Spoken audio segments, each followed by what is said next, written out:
Mass మహారాజా రవితేజ నటించిన Naa autograph sweet memories సినిమాలోని one of the heroine Vimala alias Mallika 2004లో విడుదలైన నా ఆటోగ్రాఫ్ సినిమాతో ప్రేక్షకుల ముందుకు వచ్చింది.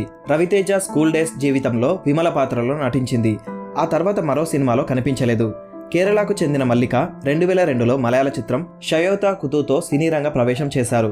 ఆ సినిమాలో ఆమె నటనకు ఫిదా అయిన డైరెక్టర్ నా ఆటోగ్రాఫ్ స్వీట్ మెమరీస్ చిత్రంలో ఛాన్స్ ఇచ్చారు. ఈ సినిమా తర్వాత విజయ్ నటించిన తిరుపాచి చిత్రంలో దళపతి చెల్లిగా కనిపించింది. ఈ మూవీతో తమిళ ఇండస్ట్రీలో పాపులారిటీ సంపాదించుకుంది. కానీ తెలుగులో ఆ తర్వాత నటించలేదు. తమిళంలో గుండక్క మందక్క, తిరుపతి, తుంకుం నకుముం, తోట, చెన్నైల్ ఒరునార్ వంటి చిత్రాల్లో నటించింది. తమిళంలోనే కాకుండా మలయాళంలోనూ పలు చిత్రాల్లో నటించి మెప్పించారు. ఇవే కాకుండా తమిళంలో పలు సీరియల్లో బుల్లితెరపై సందడి చేసిన ఆమె పెళ్లి తర్వాత సినిమాలకు దూరమయ్యారు.